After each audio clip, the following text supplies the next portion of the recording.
দেখি আছে যেটো কথা সদৌ অসম ছাত্ৰ সন্থাত থাকি আমিও সাপোৰ্ট কৰিছিলো যে হয় যে ত্ৰুটিপূৰ্ণ হৈছে আৰু বিদেশী নামযুক্ত ৰাষ্ট্ৰীয় নাগৰিকপঞ্জী হৈছে বিদেশীৰ নামমুক্ত আৰু ত্ৰুটি নোহোৱা ত্ৰুটিহীন ৰাষ্ট্ৰীয় নাগৰিকপঞ্জী উন্নীতকৰণৰ কাৰণে চৰকাৰৰ যেটো প্ৰয়োজনীয় দায়িত্ব RGI কেন্দ্ৰীয় চৰকাৰৰ পৰা RGI অসম চৰকাৰৰ পৰা যিখন এফিডেভিট দিব লাগে শপতনামা দিব লাগে তাত তেওঁলোকে দেখুৱাই দিব লাগে কাৰণ উচ্চতম ন্যায়ালয়ৰ নিৰ্দেশনাত তদাৰকত যেতিয়া উন্নীতকৰণ প্ৰক্ৰিয়া হৈছিলে কাৰ্যকৰী কৰিবৰ কাৰণে যিসকলে দায়িত্ব পালন কৰিছিলে সেইবোৰ ৰাজ্য চৰকাৰৰ অধীনৰ বিষয়া কৰ্মচাৰী গতিকে ইমপ্লিমেণ্টিং এজেন্সি বা গোটেই কামটোৰ লগত জড়িত হৈ থকা গোটেই বিষয়ববীয়াসকল ৰাজ্য চৰকাৰৰ অধীনৰ আৰু কেন্দ্ৰীয় চৰকাৰে ইয়াত পুংখানুপুংখভাৱে তেওঁলোকে নিৰীক্ষণ কৰিছিলে গতিকে তেওঁলোকে এই কামটো নকৰি এইটো ব্যৰ্থতা ঢাকিব লাগে সাম্প্ৰদায়িকীকৰণ কৰিবৰ কাৰণে এইবোৰ কথা কৈছে কাৰণ বিদেশী মুক্ত ৰাষ্ট্ৰীয় নাগৰিকপঞ্জী আমি বিচাৰোঁ ভোটাৰ তালিকাত বিদেশীৰ নাম বা বাহিৰৰ মানুহৰ নাম থকাৰ কাৰণেই ঐতিহাসিক অসম আন্দোলন হৈছিল এইটো কথা সকলোৱে জানে ভোটাৰ তালিকাত বাহিৰৰ মানুহৰ নাম উপস্থিতি এতিয়াতো সেই একে কথাই কৰিবলৈ কৈছে কিন্তু দেশৰ নাগৰিক হ'ব পাৰে কিন্তু তাত এটা উদ্দেশ্য আছে দুদিন আগত অহা মানুহে যদি ভোটাৰ তালিকাৰ পৰা নাম হুমুৱাই তেওঁলোকে যদি ভোটদান কৰাৰ সুযোগ পায় তেতিয়াহ'লে কিমান ভয়ংকৰ আৰু ভয়াৱহ পৰিস্থিতি হ'ব সেইটো আপোনালোকে নিজেই সহজে অনুমান কৰিব পাৰে আৰু সেই ভোটাৰসকল তেওঁলোকক মাতি আনিব ভ্ৰাম্যমান ভোটাৰ তেওঁলোক ভাড়াতীয়া হ'ব পাৰে তেওঁলোকক ট্ৰেইন ৰেল মন্ত্ৰণালয় তেওঁলোকৰ ৰেলত 10খন 15খন ট্ৰেইনত ভাড়া দি লৈ আহিলে তেওঁলোকক থাকিবলৈ ব্যৱস্থা কৰি দিব ভোট দি আকৌ গুচি যাব তাত ভোটৰ যিখন ৰাজ্যত তেওঁলোকৰ ভোটাধিকাৰ আছিলে তাত কৰ্তন কৰা তেওঁলোকৰ যিখন আবেদন পত্ৰ যিখন তেওঁলোকে কৰ্তন কৰিবৰ কাৰণে ফৰ্ম প্ৰপত্ৰ জমা দিব সেইখন আনি ইয়াত জেৰক্স কপি দেখুৱাই তেওঁলোকৰ নাম সোমাব পাৰিব তাৰমানে ভোট দি ইয়াত ভাগ্য যিটো নিয়ন্ত্ৰণ কৰিব তাৰ মানুহে এটা সমষ্টিত 5-10 হাজাৰ যদি আহি তেওঁলোকে ভোটদান কৰে তেওঁলোক ভাগ্য নিয়ন্ত্ৰণ হৈ যাব যিটো কথা আমি CAৰ সময়ত নাগৰিকত্ব সংশোধনী সময়ত কৈছিলোঁ বিদেশী যেতিয়া থাকিব বিদেশীক স্বদেশী যেতিয়া কৰা হ'ব 10,000 5,000 বা 15,000 মানুহে ভাগ্য নিয়ন্ত্ৰণ হৈ যায় কাৰণ সেইটো হিচাপতে মানুহ জিকা বা হৰাৰ অংকটো হয় গতিকে এই কামটো সেইকাৰণে কৰিবলৈ ওলাইছে আৰু সেইকাৰণে ইয়াৰ এটা আমি কেনেকৈ এই ষড়যন্ত্ৰক আমি বাধা দিব পাৰোঁ কেনেকৈ ৰণকৌশলটো কেনেকৈ গঢ়িব পাৰোঁ সেই সম্পৰ্কতো আজি আমি আলোচনা ইয়াৰ কাৰণে মুখ্যমন্ত্ৰীয়ে কৈছে যে শপত গ্ৰহণলৈকে তেওঁলোকে কালিয়ে আগতীয়াকৈ বিৰোধী শিবিৰক আহ্বান জনাইছে বা তেওঁলোক আপোনালোকে নিৰ্বাচনৰ পূৰ্বে হাত দাঙি দিয়া বুলি উল্লেখ কৰিছে নহয় তেওঁ যিহেতু হাৰিব বুলি জানে সেইকাৰণে প্ৰথমতে ফুটনি মাৰি আছিলে এতিয়া সেইকাৰণে SIR নকৰোঁ বুলি কোৱাৰ পাছতো এতিয়া স্পেচিয়েল ৰিভিজন বুলি মাজত আইটো নাইকিয়া কৰি স্পেচিয়েল ৰিভিজনৰ কাৰণে তেওঁলোকে সিদ্ধান্ত লৈছে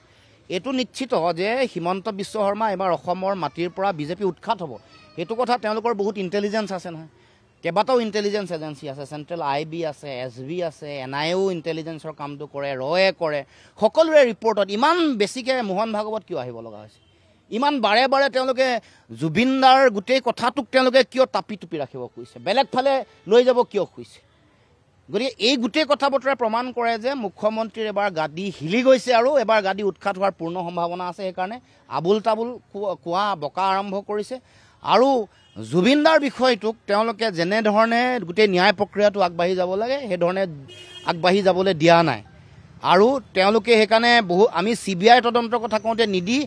SIT বা CID তদন্তৰ ব্যৱস্থা কৰি আছে এতিয়াও কৈছে যে জুবিনদাক মদ খুৱাই বোলে হত্যা কৰিছে মদ খুৱাই হত্যা কৰিলে ঠিকে আছে যাৰ যাৰ নাম তেওঁলোকে লৈছে কালি প্ৰতিবেদন এখন লিক কৰি দিছে ইণ্টাৰিম প্ৰতিবেদনখন লিক কৰি কৈছে শ্যামকানু মহন্ত শেখৰজ্যোতি গোস্বামী সিদ্ধাৰ্থ শৰ্মা এইসকল দায়ী আমি ক'ব খুজিছোঁ অভিমন্যু তালুকদাৰ কি দায়ী নহয় নেকি তেওঁ কিয় জেলত দিয়া নাই তেওঁ কিয় নাম লোৱা নাই তাৰমানে অভিমন্যু তালুকদাৰৰ লগত মুখ্যমন্ত্ৰীৰ পত্নীৰ কিবা ব্যৱসায়িক সম্পৰ্ক আছে নেকি সেইকাৰণে এই কথাটো তেওঁলোকে অভিমন্যু তালুকদাৰক এনেকৈ বাধা দি ৰাখিছে নেকি এইটো জনাব লাগেতো ৰাইজক যদি ইয়তখনত মদ খোৱাৰ কাৰণে জুবিনদাৰ হত্যা বা মৃত্যু বুলি ধৰা হৈছে ইয়তত থকা 16জন মানুহক কিয় এৰেষ্ট কৰি ৰখা নাই অসমত আমাৰ এক ডাঙৰ প্ৰশ্ন কিয় আয়োগৰাকী ইনভেষ্টিগেটিং অফিচাৰগৰাকী কিয় প্লেচ অফ অকাৰেঞ্চলৈ ইনভেষ্টিগেশ্যন কৰিবলৈ তথ্য সংগ্ৰহ কৰিবলৈ যোৱা নাই ইমান দিন যোৱাৰ পিছত এইটো তথ্য সংগ্ৰহ কৰিবলৈ গ'লে তাততো তেওঁলোকে অৰিজিনেল তথ্য নাপাব আপোনালোকে জানে যেতিয়া কোনোবা এগৰাকী মানুহৰ মৃত্যু হয় হত্যা হয় সেই তাত এটা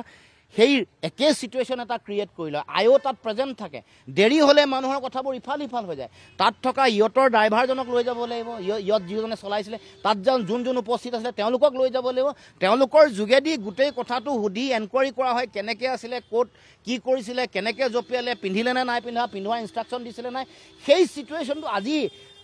মানে 2 মাহ যেতিয়া সম্পূৰ্ণ হ'বলৈ গৈ আছে এতিয়া এইটো দিনলৈকে মানুহবোৰৰ মনত নাথাকিব কাৰণে পুৰা মানে এইটো যে তেওঁলোকৰ শিথিলতা আছে ইয়াত যে উদ্দেশ্য লক্ষ্য আছে আৰু এইটো হত্যা বুলি কৈ থকাটোৰ লগত মুখ্যমন্ত্ৰীয়ে আচলতে আমি জানিব কৈছোঁ তেওঁ যে কৈছিলে যে তেওঁ নৰ্থ ইষ্ট ফেষ্টিভেলৰ লগত কোনো দূৰলৈকে সম্পৰ্ক নাই এতিয়া সম্পৰ্ক আছে বুলি 2খন পত্ৰ ওলালে SIT গঠন হোৱাৰ আগত হত্যা বুলি ক'লে লাইভত আহি SIT প্ৰতিবেদন নিদিয়াৰ আগত দুহাৰী বাৰে কৈছে দৃঢ়তাৰে কৈছে হত্যা বুলি আমি এতিয়া সুধিব কৈছোঁ আপুনি যে হত্যা হৈছিলে এইটো কথা আপুনি জানিছিলে নেকি হত্যা আপোনাৰ জ্ঞাতহাৰে হত্যাটো হৈছিলে নেকি এইটো কথা অসমৰ ৰাইজে জানিব কৈছে কাৰণ তেওঁ নাই বুলি কোৱাৰ পিছত সম্পৰ্ক নাই বুলি কোৱাৰ পিছত নৰ্থ ইষ্ট ফেষ্টিভেলৰ লগত তেওঁ সম্পৰ্ক ওলালে হত্যা বুলি তেওঁ কৈ আছে আমি ৰাইজে প্ৰথমে কৈছিলোঁ আপুনি হত্যা কেনেকৈ গম পালে ৰাইজক জনাব লাগে চ'ৰ্চ কি আপুনি কেনেকৈ ক'ব জানিব পাৰে আপুনি কোনোবাই তেওঁৰ হৈ উকালতি কৰি 2-4জনে কৈছে যে মুখ্যমন্ত্ৰীয়ে জানিব পাৰে জানে যদি কওক আধা কিয় নাই কোৱা নক'লে সম্পূৰ্ণ নক'ব লাগে ফুল্লি কনফিডেঞ্চিয়েল কথা গতিকে এই যে কথা বতৰাবোৰ কৈ থাকে আৰু যোৱাকালি দেখিছোঁ তেওঁ এইবোৰ বিভিন্ন SOP আনিছে আৰে মদ যদি খাই তালৈ গৈছে তোমালোকে মদৰ দোকান কমোৱা অসমত মদৰ দোকান তোমালোকৰ দিনত বাঢ়িছে গাঁৱে ভূঞে বাঢ়িছে মদৰ দোকান বাঢ়িছে তোমালোকে বাৰৰ লাইচেঞ্চ দি আছা দিনে বিভিন্ন মানে গাঁৱে ভূঞে মদৰ চাৰিওফালে বেহা কৰিছে এইটো বন্ধ কৰা নিয়ন্ত্ৰণ কৰা এই কামটো কৰিব নোৱাৰে কিন্তু তেওঁলোকে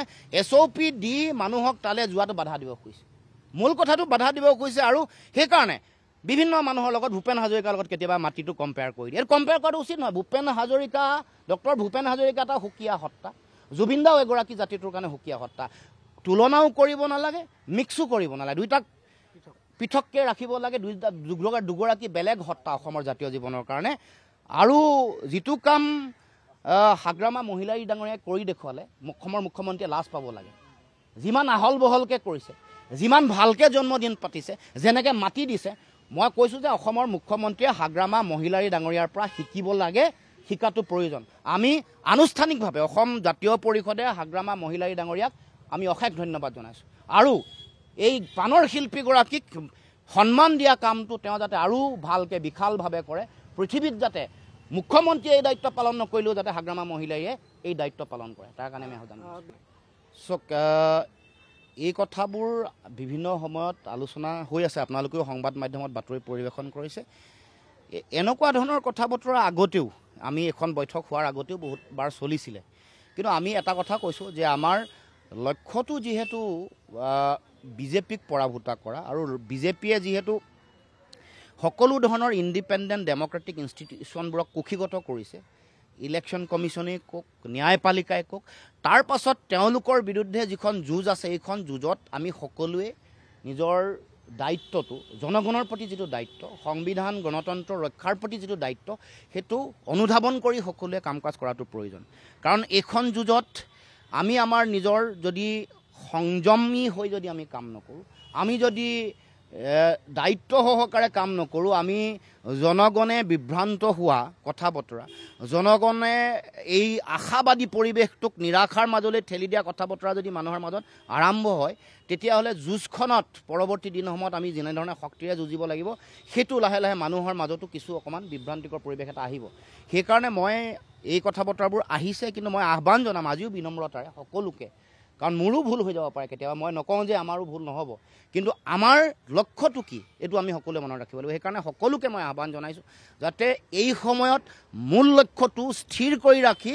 আমি যাতে আগবাঢ়ি যাওঁ কোনো ধৰণে যাতে জনগণক বিভ্ৰান্ত হোৱা কথা জনগণ নিৰাশ হ'ব পৰা ধৰণৰ কোনো কথাই যাতে কোনেও নকয় কিন্তু শেহতীয়াভাৱে যিটো ৰাজ্যিক আপ আছে ৰাজ্যিক আপক আপোনালোকৰ বিৰোধী ঐক্যত চামিল কৰা হোৱা নাই কিন্তু ইয়াত বৈঠক কৰি তাত কেন্দ্ৰীয় নেতৃত্ব অৰবিন্দ কেজৰিৱালক অখিল গগৈয়ে সাক্ষাৎ কৰিছে অনুৰূপ ধৰণে মুম্বাইত পিছদিনাখন গৈ শাৰদ পাৱাৰকে আদি কৰি বিভিন্ন নেতাক সাক্ষাৎ কৰিছে থাৰ্ড ফ্ৰণ্টৰ কথাও আহিছে অৰ্থাৎ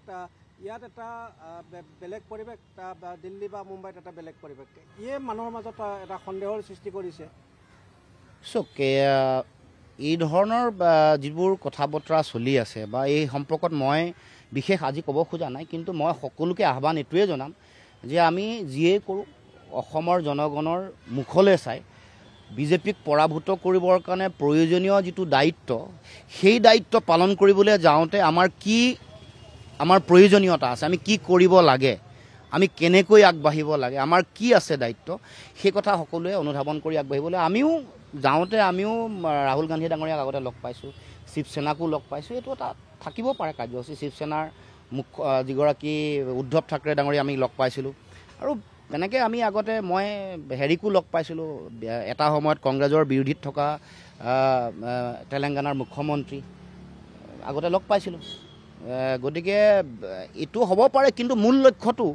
লগ কৰাততো কাৰো অসুবিধা নাই, আপত্তি নাই।